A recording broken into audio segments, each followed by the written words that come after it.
I hope you are well prepared for the interview.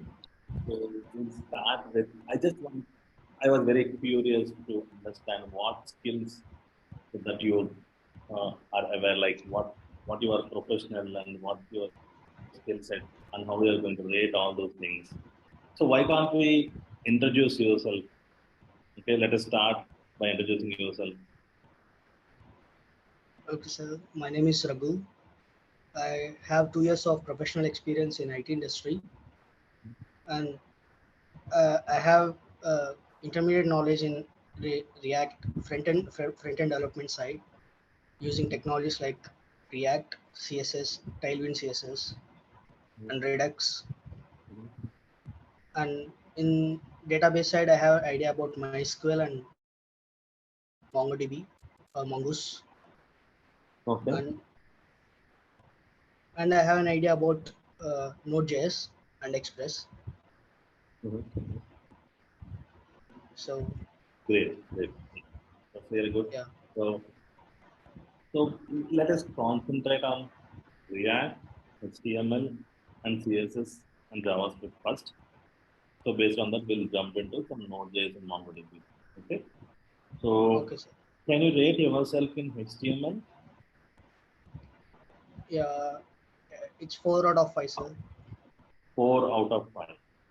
Great. Yeah, What about CSS? yeah, 4 out of 5. Good. JS, JavaScript. Yeah, it's 3 out of 5, sir. Okay. React JS. 3 out of 5. Nice. All right. So Raghu, I'll start with some basic questions and we'll slowly increase our complexity during the questions. Okay, first I'll touch base the HTML interview questions. So let us start. So what are all the tags that are used for documentary? The citation, document citation. What are all the tags that we use in HTML for document citation?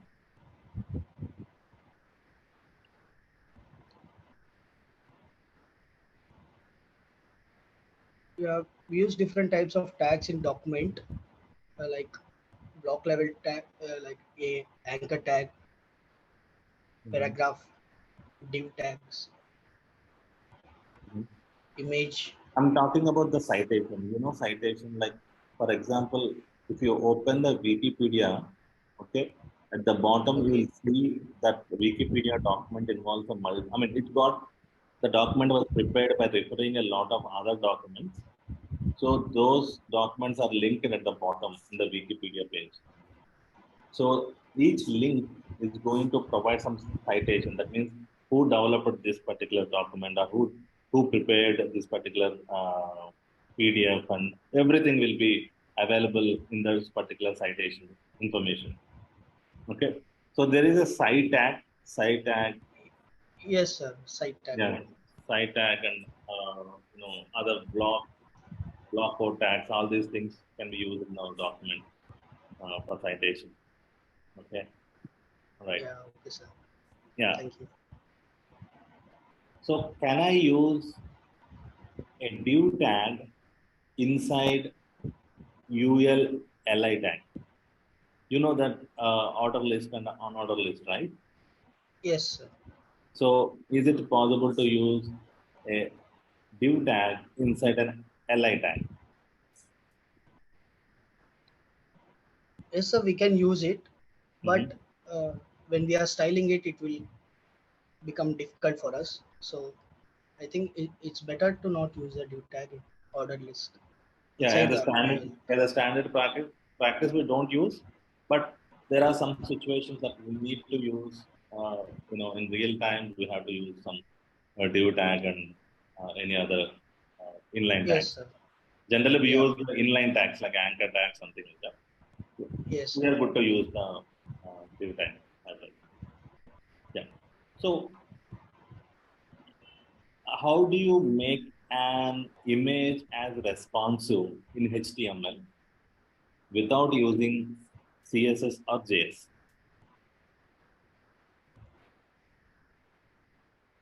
We can fix the size in image tag only, sir. Like width Image? is 200 pixel, height is 200 pixel, like that. No, that responsive. You know responsiveness of a web application? Yes, sir. It's Yeah, screen so responsivity according to the screen size. Screen right. response. Yeah. So what I'm saying is if you provide the width and height for an image, okay, that will be fixed for a particular screen size. So even though if you if you try to load the same page, for example, you have given 300 pixels and 300 pixels as height and 400 pixels as width in desktop using width and height tag in an image tag, the same will be reflected in a mobile application. In a Yeah. responsiveness. So my question is, how do you make an image as responsive? That means the image should automatically adjust its size with respect to the screen size. So that need to be done through HTML only. Okay. So we will keep So as hmm, max width as 100% and height as auto. max width as 100%. And height as auto.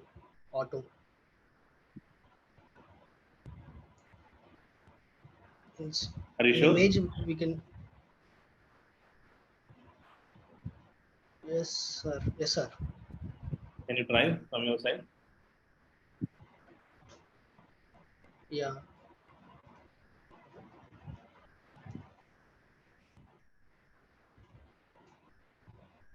If it is okay, can you share your screen? Okay, sir. I, I think I don't have a bill. I don't have an access to share my screen, sir. Don't have, okay. We will take them.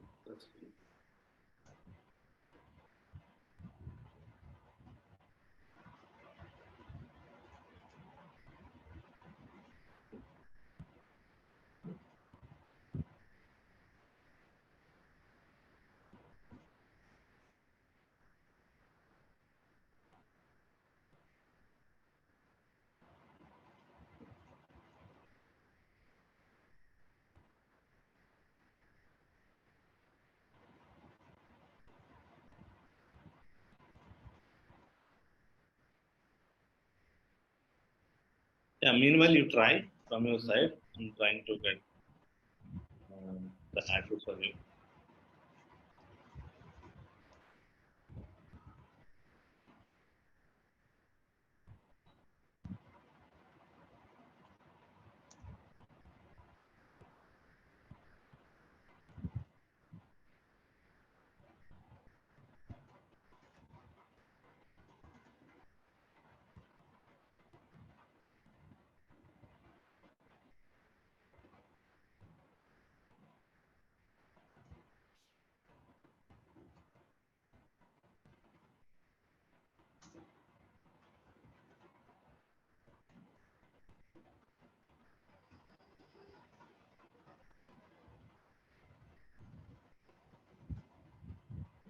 So can you try from your side? You're able to share the screen.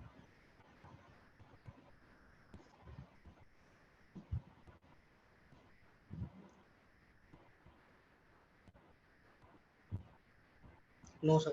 I'm not able to share. Okay. Okay, I will share my code in chat, sir. Is it possible? Yeah. Now just try from your side. If it is, if you are able to resize, if you are able to adjust the image without using CSS and JS and share the code.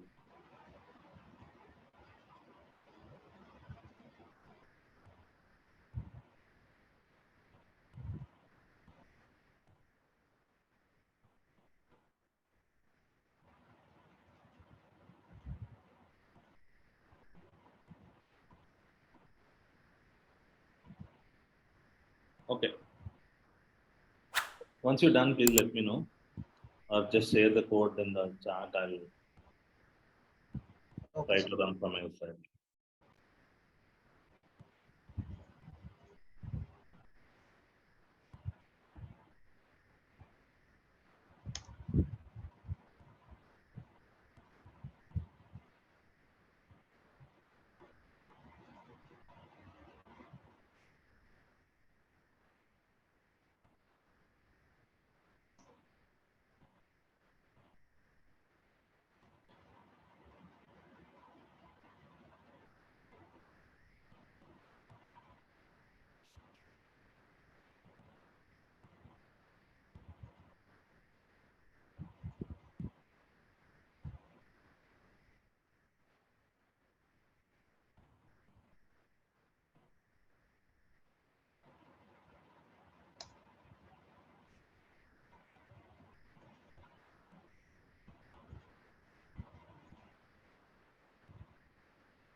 So I see you shared the code.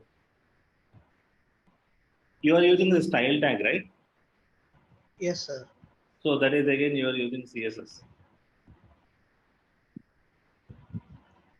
So my question is, without using any CSS property, you have to,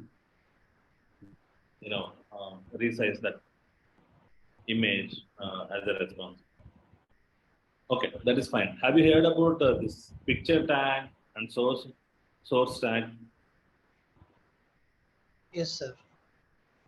So you can try with those picture and source tag to make the image as responsive in HTML without using CSS. Okay, so maybe you can Okay, try sir. later. So let's come to CSS. What is the difference between inline elements and the block level elements? So block level elements are elements which occupy the whole width of the screen, sir. Mm-hmm. Even though it won't need any necessary space, so it will occupy the whole row. And inline elements are the elements which only allocate the space which are required for them.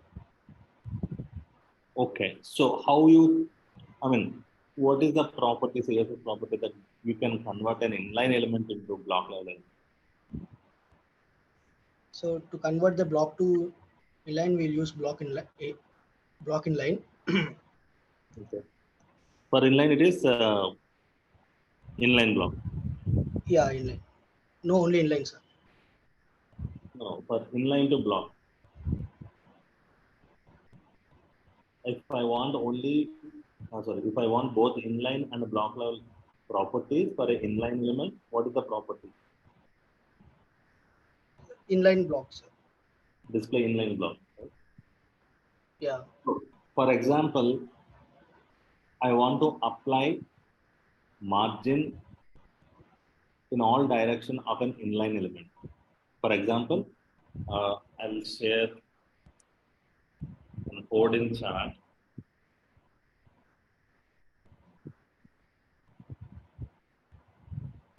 Okay, let me share my screen.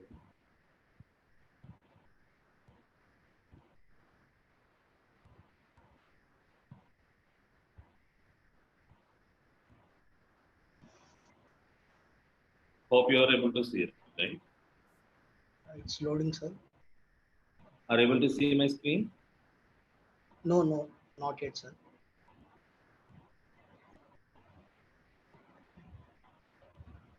All right. Okay. So the question is, I want to apply margin in all directions of an inline element. What is the property? How you are going to achieve it? We can use margin as 10 pixel. In that case, it will uh, make margin on all sides of the inline element, sir. Margin 10 pixel, it will make in all directions. Yeah. Can you give me the code? Are you sure? Yes, sir.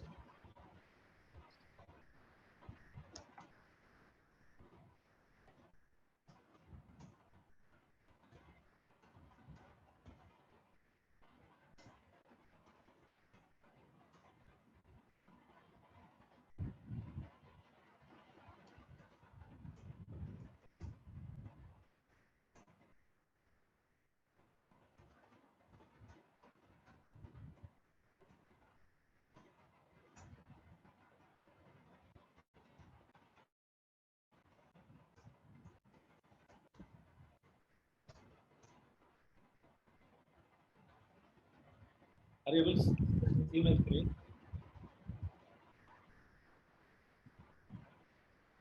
No, sir, it's black.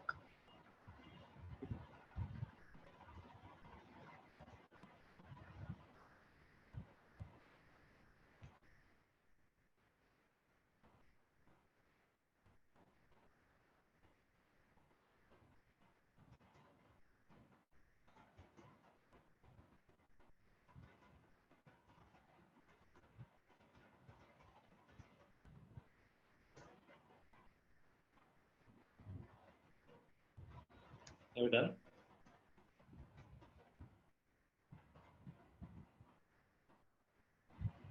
Are you done? Yes, sir. Okay. Can you share me the code? How you are going to apply margin 10 pixels for an inline element?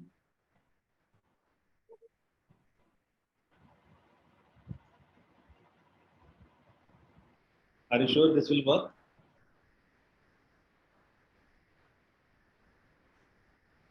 Yes, sir, it's taking margin 10 pixel. Can you share your screen? Are you able to see? Are you getting an option to share? I don't know why the answer was wrong.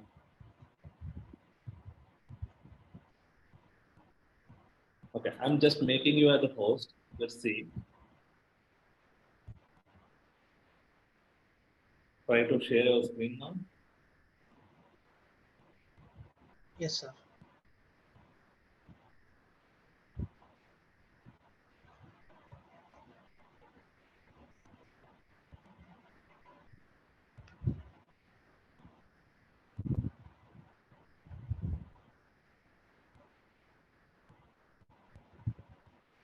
Can you see it, sir? No, no. It's still saying that you just started sharing only. Maybe I'll wait. It's taking some time.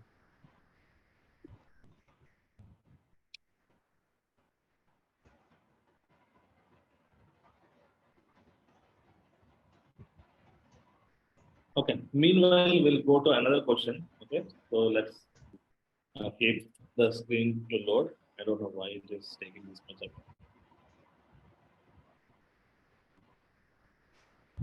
So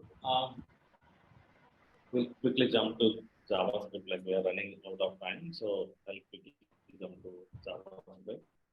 Have you heard about the closure? Yes, sir.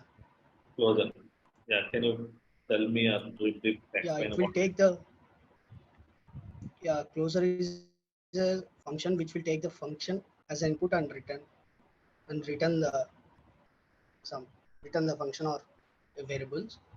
Mhm. So closure is used for the data protection and encapsulation of the functions in JavaScript. So Okay.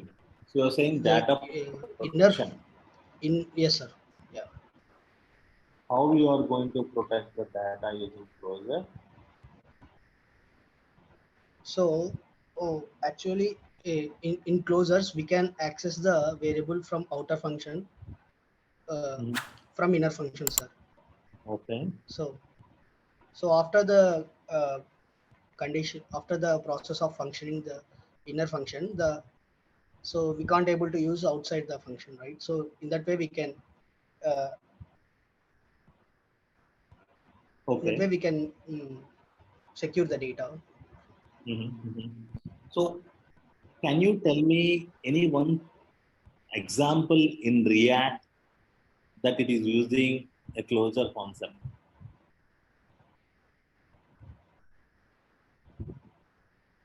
In React Redux, we regularly use the closure concept in one of the Redux or React API. Do you know where it is?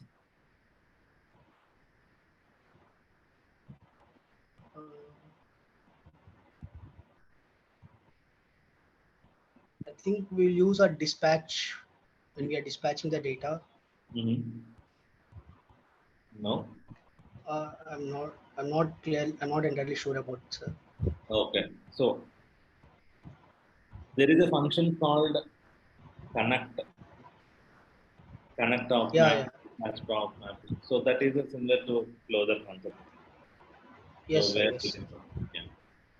And can you relate this closure concept in classical object-oriented programming? Okay, sorry about that.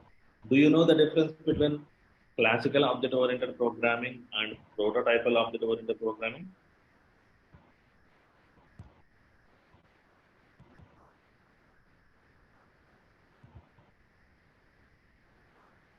Uh,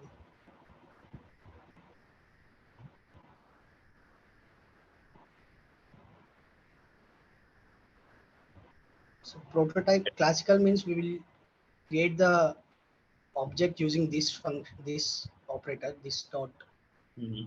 Like, Okay, forgot about that one. Like, have you heard about getters and setters in classical programming? Sorry, yes, sir. anyway, have you heard about the getters and setters? So, generally, Yes. in class-based programming language, right? For example, Java or any Python, something like that. So, there are something called getters and setters. Similar Yes. way, in JavaScript, we can use the same using the closures. Closures acts as the getters and setters.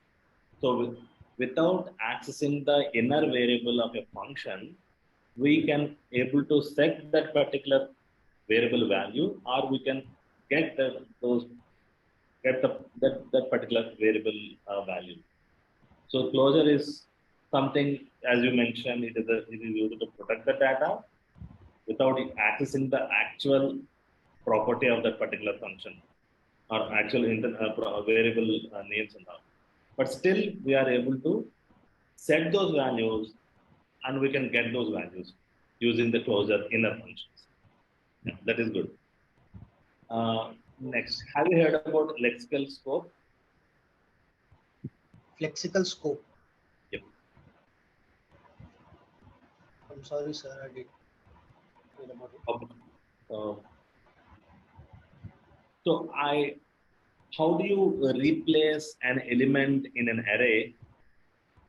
Okay, which is a centered element. Assume I have a 5 elements. I want to replace. I have a 5 elements in an array. I have to replace the middle element with 0. Okay. So how you are going to Okay. achieve that?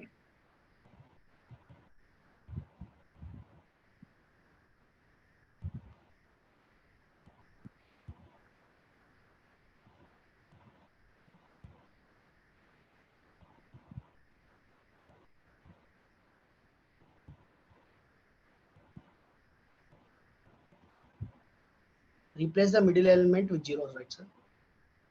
Sorry, in place of Replace the middle element with zero, right? right, right. Okay. We can do if operation. So do you Mm-hmm. want to make any function, inbuilt functions or operations? Yeah, you can try any like inbuilt functions. I'm looking for the inbuilt function, array inbuilt functions only. But you can try any. Either way, like if you want to use inbuilt function or you want to write your own code, that is okay. But mostly I'm looking to see how which function it is going to replace the center element.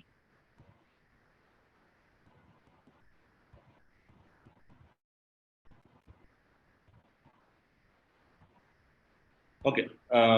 Have you heard about splice? Yes, sir. Splice. Splice You method. can remove the elements using splice. Yeah, you can provide splice of the position of the element, and Yes, sir. yeah, you can achieve that one. What is the difference between shallow and the deep copy? So shallow copy means it will only copy the uh,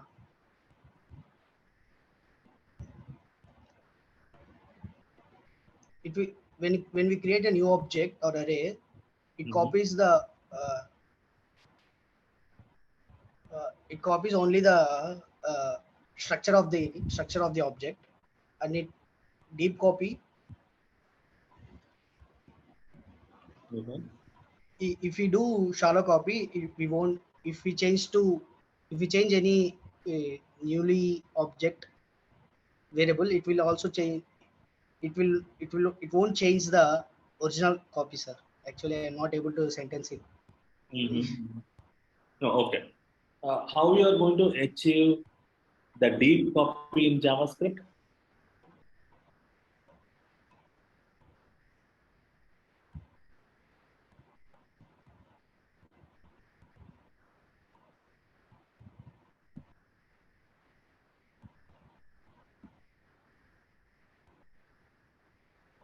Have you heard about JSON.stringify? Yes, sir. Yeah, shallow copy will only copy the first level of, I mean, for example, if you take a nested object having multiple hierarchy levels of object properties, right? Yes, So, for example, object one may have an internal object, again, that is going to have one more internal object, something like that. So, when shallow copy with the help of object.assign or whatever the techniques that you are using, you will copy only the first hierarchy level of the properties, not all the inner nested hierarchy levels of the properties. Okay. So if you want to get those things, it is better to use deep copy using JSON.stringify. What it will do, it will convert all objects as something, object nested property objects as some it converts into string, and you can copy that, and you can JSON.parse. You can do JSON.parse. yes, In such a way you can tell. But there are some pit and falls are there. Like for example, what if I have a false value, okay, or a null value? Sometimes it won't convert it into null value or a boolean false value. And if the object is having a nested object, and if there exists some cycling of objects, that means repetitive use of, for example, you are getting a response from the HTTP request, yeah, and the response, for example, you're using an Axios library which is used to handle some HTTP response or request. So there, the object itself is calling the same property. Like those are called cycling of properties, cycling of objects, you can say. In that case, the JSON.stringify may fail. Okay. So that's why some people will use something called a Lodash property. I mean, Lodash library. Have you heard about Lodash? yes, sir. I heard about it, but I haven't used it. Yeah, yeah. I mean, using Lodash, we will able to get this deep copy, or we can achieve this deep copy nature to convert all the nested properties without having any problem. Yeah. All right. So I'm going to give a small program in the chat. Unfortunately, I'm not able to share my screen as well. I don't know the host.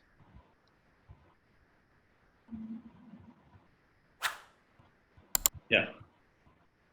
I shared one simple. code snippet in JavaScript.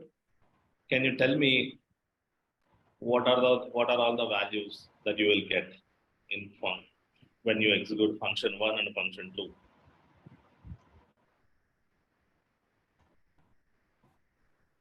Yes, sir.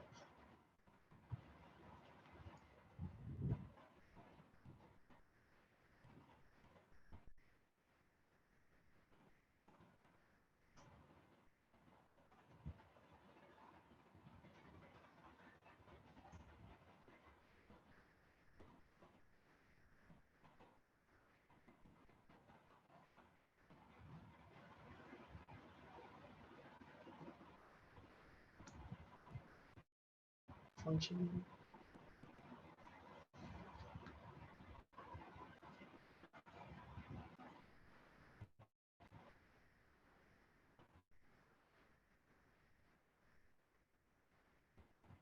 You are able to see the code, right? The chart I shared.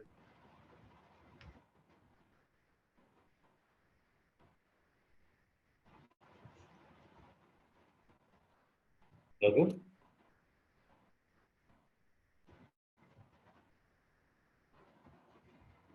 Hello. Yeah, Raghu, are you able to see the code? I shared it in the chat. Yes, sir. Yes, sir. Yeah. This node A, this node A. The first one is let a equal to 10, and Okay, the sir. second function is constant function 1 equal to, I'm printing some console log statement, something called this dot a. In function 2 also, I'm printing this dot a, but the second function is an arrow function. First function is a normal regular function, normal traditional function. Okay. I think both of them is undefined. Why?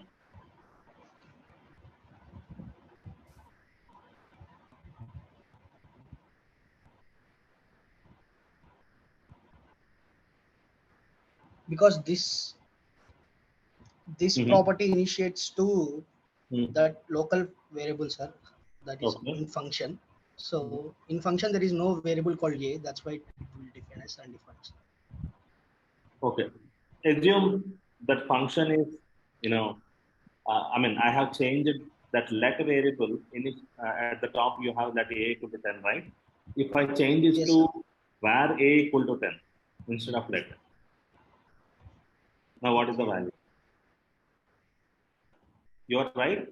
If let is a equal to 10, both values are undefined. If I change var a equal to 10, what will be the value?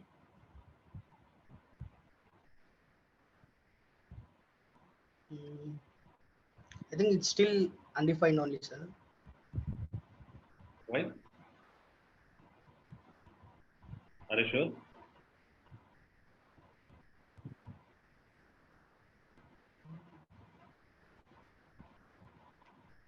Yes, sir.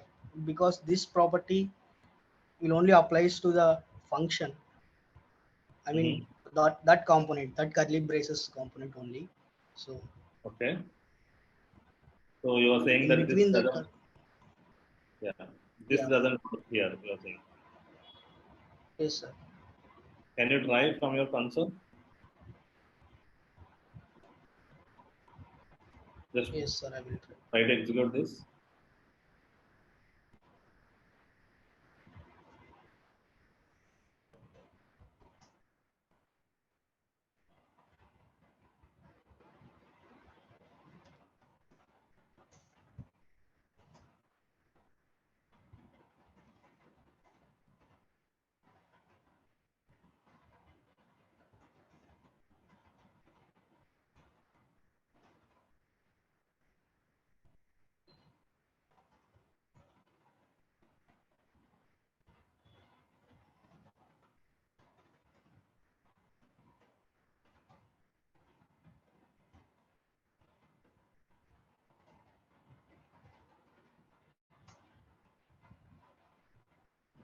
Okay.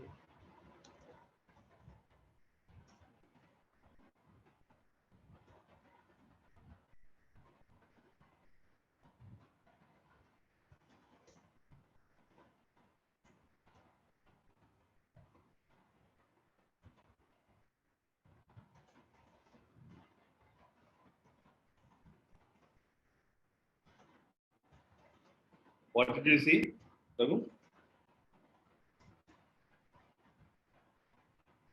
For first function, it's coming 10, sir. Yeah. Second one also, it's coming 10 only, sir. Yeah. Okay. I'll tell you the reason. The reason is var will bind the variable to the window object. In both functions, the this keyword points to the window object. So window.a equal to 10. Whereas let doesn't bind a value to the window object. So, but this is referring to the window object in this case. So window.a is undefined. So that's why you are getting undefined when you use let.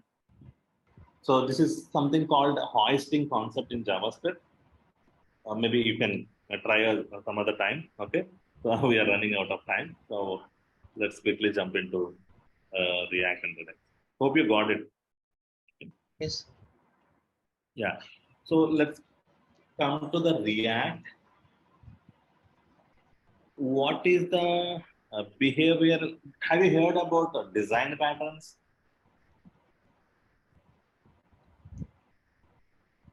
Design patterns. Yes. Yes, sir. You heard about design patterns? Yes, sir. Okay. So have you heard about singleton design pattern? Uh, you know, classical design, class-based design pattern. Okay. Uh, Similarly, React is using one design pattern to update the state values to the UI component. For example, when you update a state, so it automatically reflects to the component, right? Yes, sir. Without doing any action. How it is possible?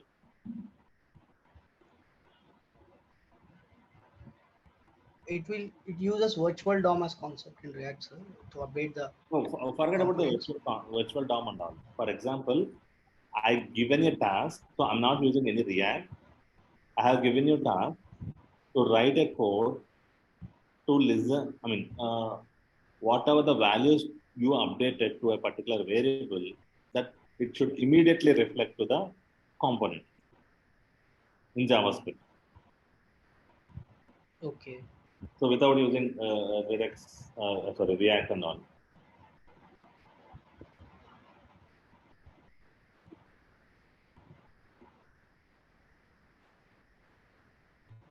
Hmm. I'm sorry, sir. I don't know. Yeah, generally what we do is when we provide a if you change any value in the JavaScript, we have to refresh it and we'll see that updated value, right? But Yes, sir. In Redux, we simply update the value, maybe something like new value is coming and it is directly updated into the component. So there is something called observable design pattern. So it will observe, keep on observing the React state. When that got updated, then it is immediately updated to the component. Some kind of observable behavior pattern is there. So using that, it is going to update whatever the state updates, then it is passing it to the component itself, the UI component. Okay. How we are going to clean up some unnecessary events or any cleanup process in a React component using in which life cycle function that you do the cleanup process. For example, I have an anchor tag and I have attached an event listener to that anchor tag. But once the component is getting unmounted, right, I want to remove that event listener to that anchor tag. Where you can do that, such kind of activities in React lifecycle components. Component will unmount function. Good, good. Component will unmount. What is the alternative? I mean, in In React book, functional, we will use effect. Sorry. use effect and will return a function there. Yeah, Yeah, in return function. great, great. Otherwise, the event listeners are still attached to the,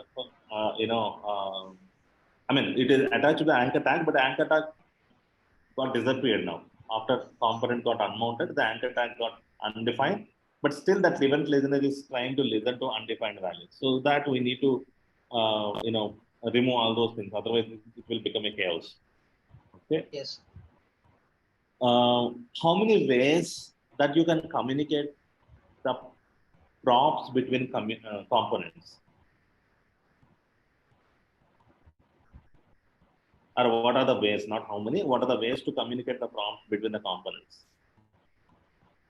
in React and Redux?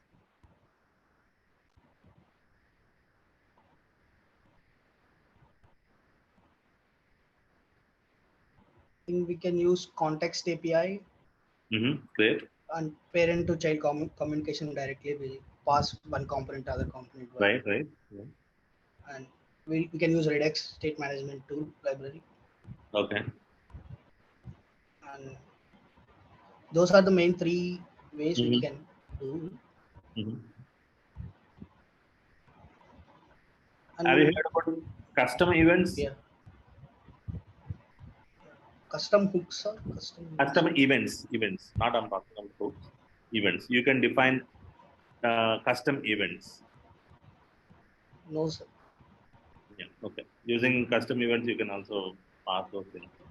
In Redux also, we Yes. have this store.dispatch to update the prompt and all. Okay, that is fine. Yes. Yeah. So in React hooks, what are all the can you tell me at least 10 React hook functions? Yeah, use state, Okay. use ref, Mm-hmm. use effect, use memo, use Okay. context, Mm-hmm. use reducer, use callback. Mm-hmm. Mm,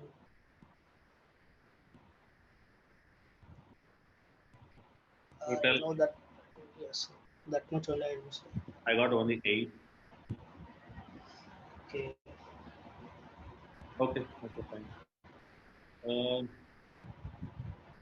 what is the use of forward ref? React?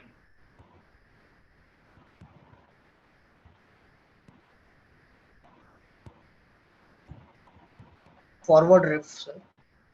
Yes.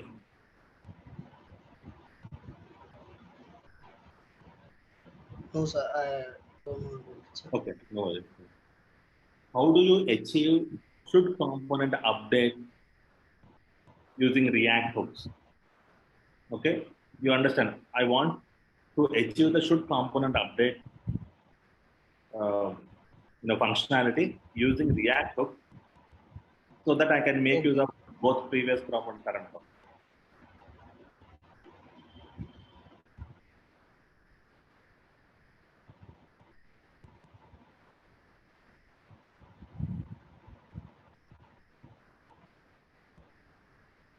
So anyhow, when component re-renders, right, you will get a new props in user Yes, sir.